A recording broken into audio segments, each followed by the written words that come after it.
Salut à toutes et à tous. Je suis un peu désolé du fait d'avoir mis beaucoup de temps à refaire une vidéo, bon, même si je sais que peu de gens me regardent, mais c'est pas grave, ça me fait toujours plaisir de vous voir partager. Ce n'est pas parce que je n'ai pas publié de vidéo depuis un bon mois que je n'ai pas travaillé sur le CPI 50. Aujourd'hui, je vais surtout vous parler de ce que j'ai trouvé. Donc, tant pis, hein, je suis pas sponsor ni rien, mais sur maxipièces.fr, j'ai trouvé un kit réfection AM6 pour 210 euros. Donc, je voulais vous présenter un peu le kit parce que je trouve que il est bien. Il manque des pièces, donc pas beaucoup, mais il va en manquer une et pas des moindres, hein. Donc, ce kit, et pardon, hein, mais ce kit contient donc un embrayage complet avec les ressorts et le joint de carter. Il va contenir donc les tiges qui permettent de maintenir le haut moteur propre, une pochette complète de joints, toriques, les entretoises et un joint cuivré pour faire de l'étanchéité, une pipe d'admission, une boîte à clapet, un filtre à essence, une bougie NJK, l'ensemble des roulements, mais pas complet. Je tiens bien à préciser l'ensemble des roulements, mais pas complet. Toute la partie torique, des joints d'étanchéité. Il va contenir 1 litre de Ippon pour la boîte de vitesse, 1 litre pour le radiateur, donc le système de refroidissement. Et alors, je trouve ça juste incroyable, mais vous allez me dire, hein, mais moi je trouve ça juste incroyable, le tarif là. Donc, Villebrequin, ok, sans la clavette, ok. Donc, un Villebrequin complet. Et on va avoir au moteur complet. Donc, avec les joints, le piston, pardon, le pivot de piston, les segments et le haut moteur. Et après la culasse. Voilà. Donc, je trouve, hein, que pour 200 euros, c'est quelque chose qui vaut le coup. Certains diront peut-être que c'est peut-être pas de la pièce de bonne qualité, mais 200 euros au moteur au complet, Villebrequin, tous les joints. Donc ça, c'est sur Maxi Pièces. Maxi Pièces. Et c'est le Réfection AM6. Donc voilà ce que j'ai trouvé pour 200 euros pendant les soldes, hein, je tiens à le préciser. J'ai donc eu un problème. Donc le problème, ce sont... Alors ça, c'est les anciens carters et je vais vous expliquer après. Les fameux DB1412 qui ont changé de référence et que MaxiPièces ne fait pas. J'ai regardé le site, alors sauf si MaxiPièces le met quelque part, mais j'ai pas réussi à le trouver. Donc ce sont les deux roulements qui vont tenir la partie boîte de vitesse. Et en cherchant, ils sont remplacés. Donc j'ai pris de l'SKF par des HK1412. Donc il y a plusieurs tarifs sur 50 Factory. Là, je les ai pris chez 50 Factory. Il va y avoir des 3 euros et ceux-là, ils valent 11 euros. Pièce. Pièce, hein, pas les deux. Donc, j'ai pu avancer donc pas mal de choses, je vais vous le montrer. Et j'ai aussi tombé la fourche. Donc, j'ai pas fait de vidéo parce que j'ai perdu toutes mes vidéos que j'avais mises sur la caméra. Et j'ai déposé, donc pour résumer, j'ai déposé toute la fourche. J'ai eu une grosse galère sur la fourche pour sortir les vis en M8 ou M10 en bas de fourche. Ça a été une galère mais incroyable. Je pensais ne pas être capable de pouvoir les sortir. Il m'a fallu utiliser une mèche pour le faire tourner et réussir à tourner à haute vitesse pour réussir à désolidariser la vis. Donc je suis rentré en très très grosse galère.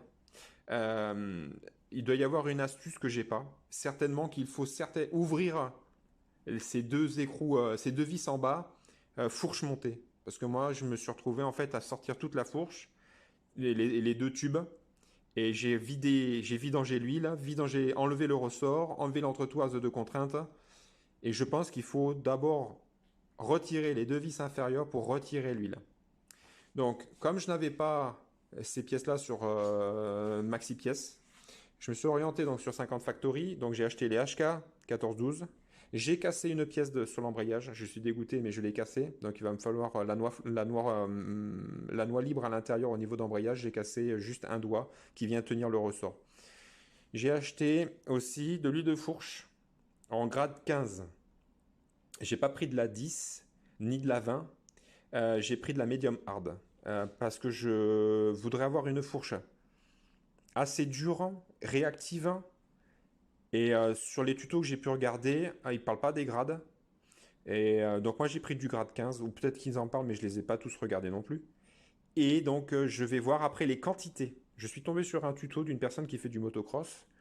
Et il explique qu'il faut à peu près 80, alors peut-être, je vais dire une connerie, mais millilitres. Je pense que c'est du 80 millilitres. Je pense pas que ce soit des centilitres parce que ça ferait vraiment beaucoup dans la fourche. Et il a dit que lui, il aimait bien mettre du 100, voire 120. Donc, mon idée, c'est donc de remonter l'ensemble de la fourche, de commencer par du 50 et augmenter par tranche de 10. Et faire après rouler avec et tester en fait au fur et à mesure ce qui conviendrait le mieux à mon fils. Parce que c'est lui qui va la conduire, la moto, au final. Et donc voilà, donc je reprends, j'ai découvert donc un problème important sur mon moteur et qui va certainement l'empêcher d'être réparé, c'est que la cote roulement vilebrequin, ici là, elle est dépassée. C'est-à-dire que lorsque je mets mon roulement, il y rentre très facilement, en ressort très facilement. Donc ce qui veut dire il a dépassé la cote de montage.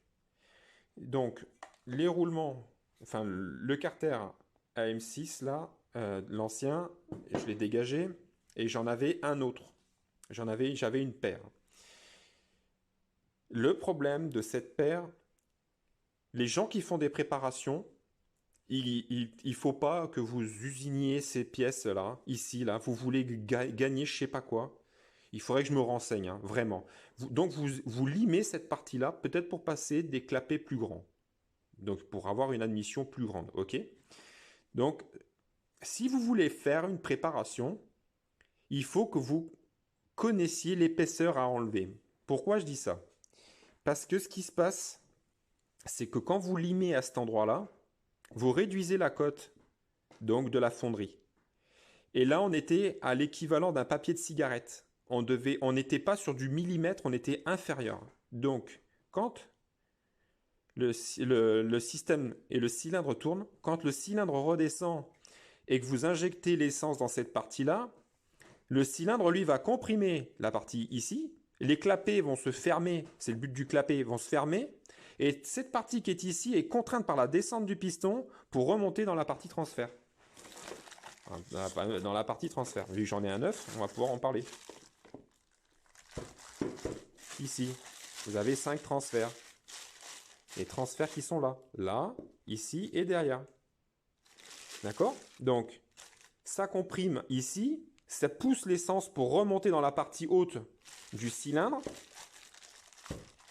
Ok? Et ça vient se mettre ici. Quand le piston il descend, les transferts, on les voit en bas là. On va voir les transferts. Pardon. Les fameux transferts, ils sont là. Donc quand le cylindre il descend, tac, il pousse. L'essence passe par les transferts. Et on se retrouve avec l'essence ici. Quand il remonte, il comprime, on allume, ça fait péter.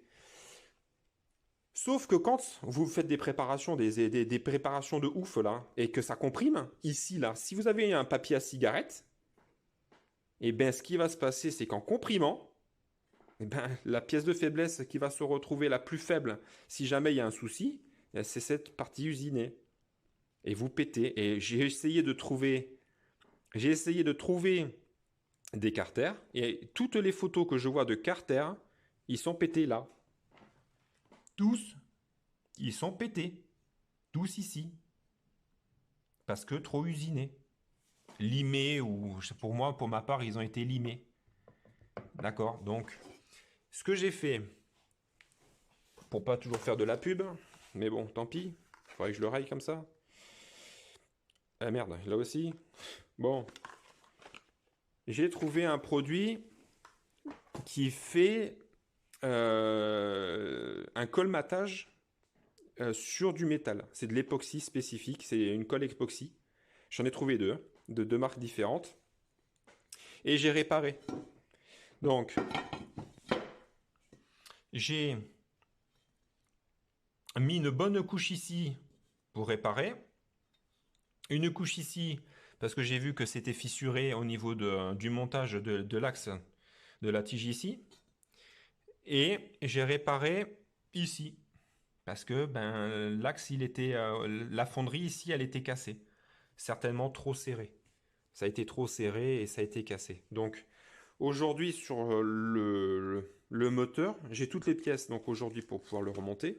Donc c'est quelque chose qui va venir en suivant. Je vais essayer de le faire.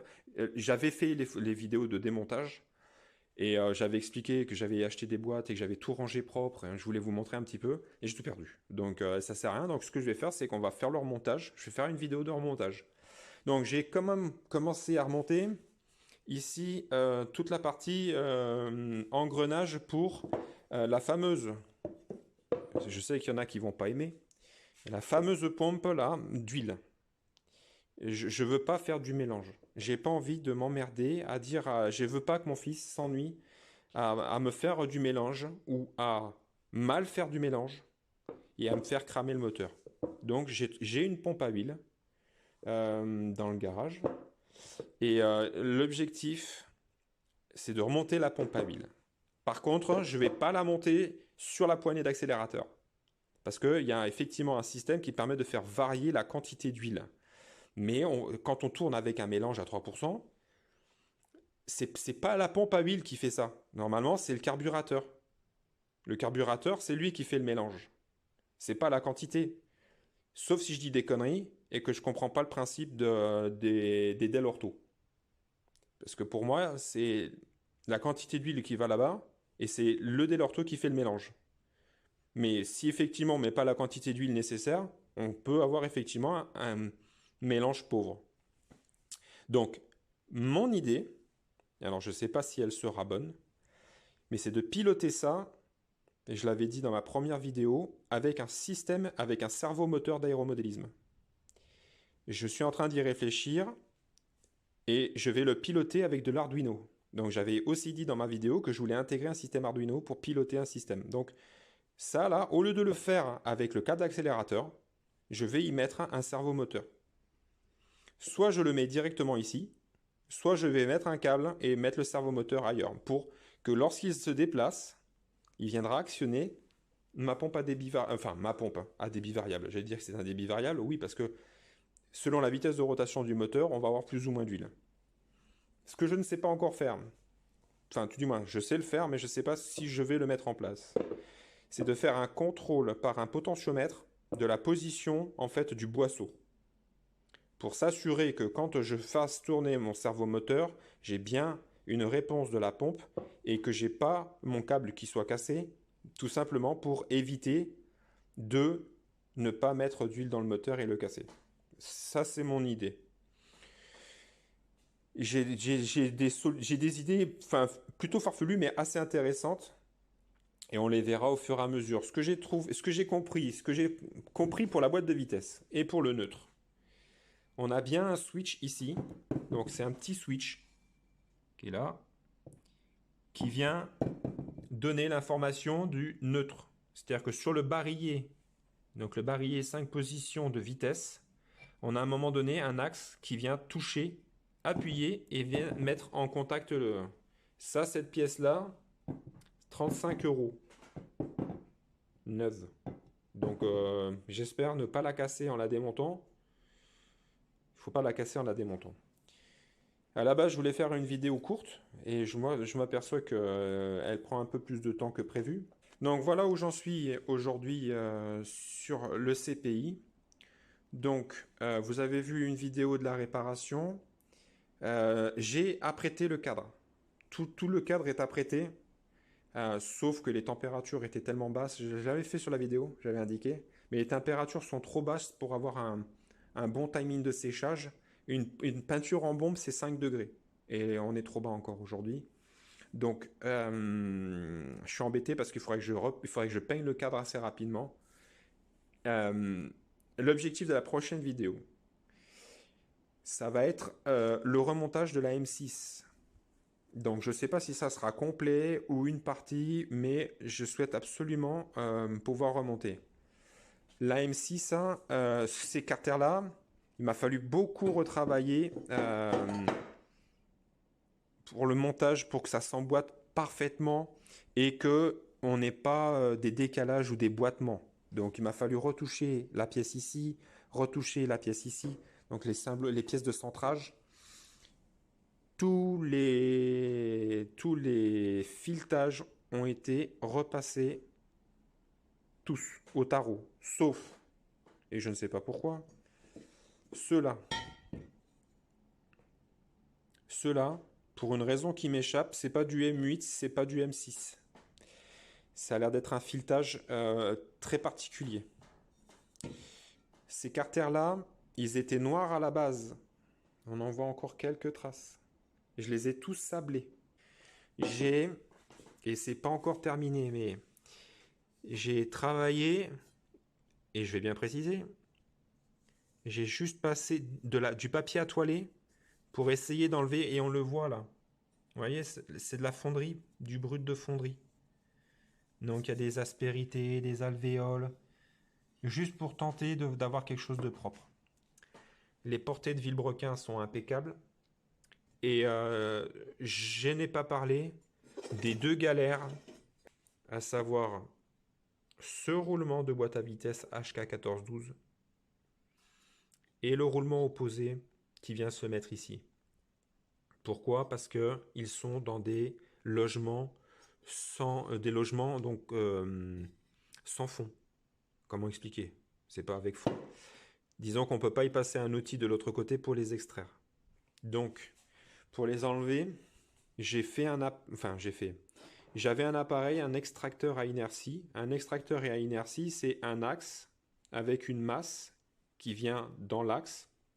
À l'extrémité de l'axe, il y a un butoir.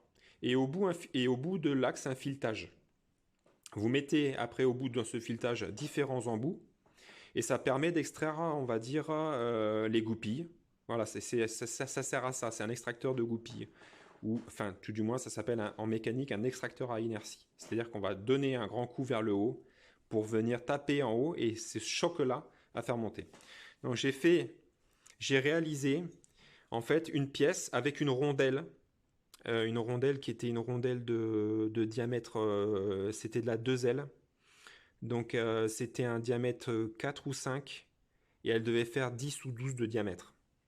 Je l'ai soudée très très fine pour que ça me fasse un rebord. Et après, je suis descendu à l'intérieur du roulement pour venir chercher la cage extérieure. Et après, j'ai tapé d'un coup sec à plusieurs reprises. Celui-là est sorti du premier coup. Et le HK 1412, il m'a fait galérer gaillard. Mais il est sorti aussi. Donc, ce qui fait qu'aujourd'hui, j'ai pu tout nettoyer à l'intérieur. Et j'ai tout. Donc là, aujourd'hui, on est en bonne voie pour tout remonter et être au top. C'est pareil. Euh, je me suis renseigné vite fait sur des documentations Aprilia en AM6 pour voir le montage, les tâches de montage des... Il y a une rondelle en dessous, l'axe, une deuxième rondelle et le circlips. Euh, Là, ça c'est le corps de pompe à eau. Quand vous avez ça là, avec un épaulement aussi énorme, c'est mort. Cette pièce-là, elle est morte. Parce que ça veut dire que la, la roue, elle s'est déplacée et elle est descendue et elle a, par frottement, en tournant avec le moteur à haut régime, usiné petit à petit l'aluminium en tournant. Et elle a creusé gentiment, par frottement. Et ça, c'est mort. Vous vous en servez pas. Ça part à la poubelle. Parce que là, on a dépassé la cote et les tolérances. Il faut que la turbine, elle est quasi sans jeu, avec un tout petit jeu, mais pas beaucoup. Parce que le principe, c'est que l'eau, elle arrive ici. L'eau arrive par là, passe par ici, remonte. La turbine en tournant va aspirer, c'est par gravité. Donc elle va être prise dans la turbine, et la turbine en tournant avec les pales dans un certain sens va projeter l'eau ici et va donner en fait la vitesse et le rythme de l'eau par ce trou ici. Elle passe ici et remonte là pour passer ici, là, là et ici pour ressortir une fois fait par le haut de la culasse qui est là. Voilà. Donc ça m'a donné... là j'ai trouvé ce qu'il fallait. J'en avais une autre. Celle-là, il faut que je la jette à la poubelle. J'avais quelques pièces là. Donc voilà pour cette nouvelle vidéo de présentation de produits, on va dire. C'est pas du placement, c'est certainement pas du placement commercial, mais quand on trouve une bonne affaire comme ça, on essaie de faire en profiter. Parce que si vous avez des moteurs à M6 à réviser, ben, je pense que la Ippon, je connais pas, hein, mais je pense que c'est la bonne marque. Et il me tarde de remonter le moteur. Je suis chaud là. Là, je suis chaud maintenant que j'ai toutes les pièces. Ça va le faire. Bon, écoutez, ben, je vous remercie du temps passé. Ça me fait plaisir de vous montrer ça. J'espère que la prochaine vidéo sera encore plus intéressante que cette présentation de produit. Une chose est sûre, c'est que j'aurai certainement fini de remonter la fourche avec les joints là-bas. Le moteur sera en excellente voie. Je vais juste prendre un peu de temps pour bien comprendre le sens de montage. Parce qu'il y a, je suppose, une belle galère. Enfin, tout du moins, je la vois. La galère, elle va être de refermer le demi-moteur en sachant qu'il faut mettre roulement ici. Alors, je ne sais pas si je vais monter. Je ne sais pas si je monte mes roulements d'abord sur mes demi-coquilles, puis sur mon vilebrequin, ou si je monte mes deux roulements sur mon vilebrequin et que je monte mes demi-coquilles, parce que j'ai vu un réparateur de motocross monter les roulements sur les carters et passer au congélateur le vilebrequin. Ce qui veut dire que quand on va le mettre au congélateur, le métal va se réduire, ce qui va faciliter l'introduction dans les roulements, et c'est peut-être la solution. C'est-à-dire qu'on ne galère pas. J'ai vu qu'il chauffe, donc il monte en température ici pour dilater le bloc alu, il rentre les roulements sans forcer dans leur logement, et une fois qu'il a fait ça, il prend son vilebrequin refroidi à moins 18, moins 19 degrés, et ça rentre, clac, clac, aussi simplement que ça. La seule galère que je vais peut-être rencontrer, c'est le fameux montage de la boîte de vitesse. Les trois fourchettes euh, pour être juste. Ça, c'est le seul point noir parce qu'il y a des fameuses petites entretoises à mettre pour caler à la bonne hauteur. Il faut que je mesure tout, que je contrôle, que je vois sur les documentations que j'ai trouvées quel est leur intérêt. Si elles vont, je suppose qu'elles vont toutes du même côté, parce que quand on va refermer ça là, si on en met de l'autre côté ou sur les axes, il faut que je me renseigne. Donc c'est pas terminé, c'est pas gagné. Mais voilà. Donc un grand merci. Je vais pas faire de montage ou un tout petit montage rapide. Je vous remercie du temps passé, de l'écoute. N'oubliez pas, un petit pouce, ça permet d'avancer et de me motiver surtout. Et un like. Et puis je vous souhaite une bonne soirée à tous. Allez, ciao!